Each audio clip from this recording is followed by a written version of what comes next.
Fook Seng from Gemalto.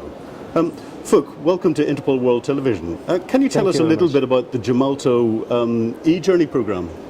Oh, for Gemalto, basically e-journey program is something on border control, very much in line with what we have here from for the Interpol team.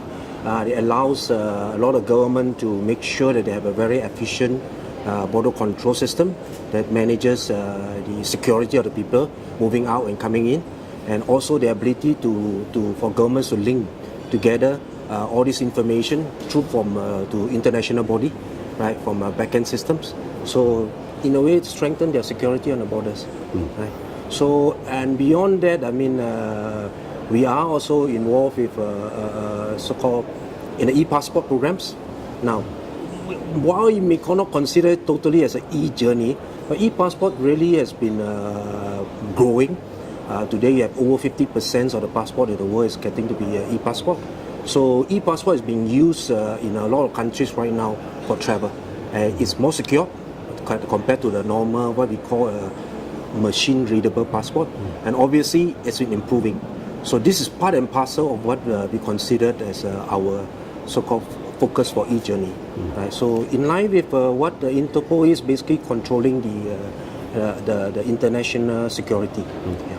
Now, electronic identity brings with it its own challenges, and I'm sure one of them is data protection, but can you outline some of the challenges you're having to deal with? Okay.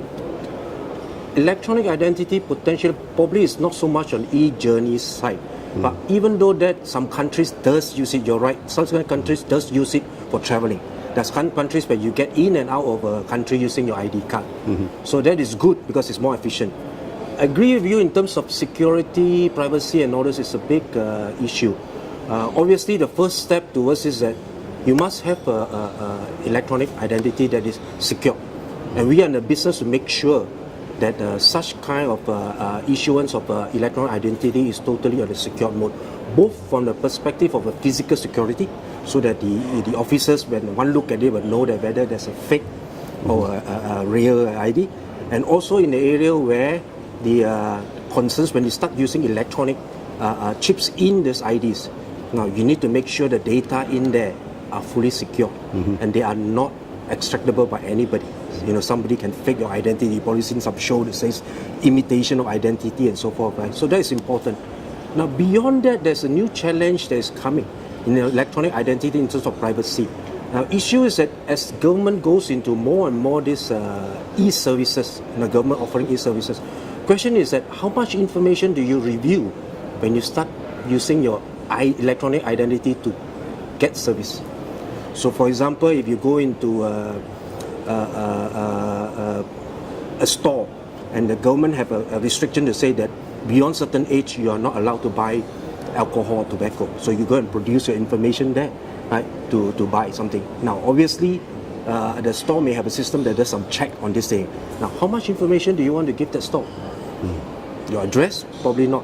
But you just want to know your age, right? So the next level of privacy will be need to know basis. So that is going to be a challenge. It's something that governments are thinking about. Some government is a bit ahead, some governments are a bit behind, but it is already moving to that direction when all these governments start to be more advanced, providing more advanced services, more efficient services to the citizen.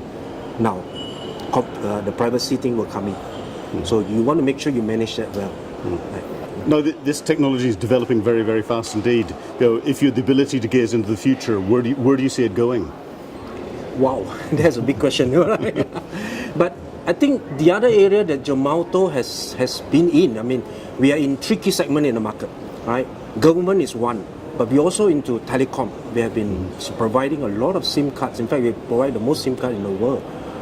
And we are also into the financial market.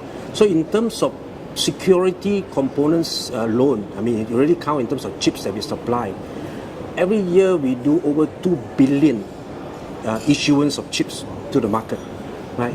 So when we come to this area, I think the next step that we see is the market will converge. Government will have to start looking at the new technologies, right? Mobile. I'm sure you have a mobile, right? You're doing more and more with the mobile. Probably the government will have to engage citizens on the mobile. Now, this is one area that we know all the security that's needed to be on the mobile, right? And then you have the other end. Of course, this is a very advanced economy. You have the other end where the government start issuing identity cards, electronic identity cards and all those. But they have to take care of the financial inclusion. That means you need to take care of the citizens, those that get subsidy. Now, they're not going to apply for a bank card to get subsidy. They probably use their electronic identity.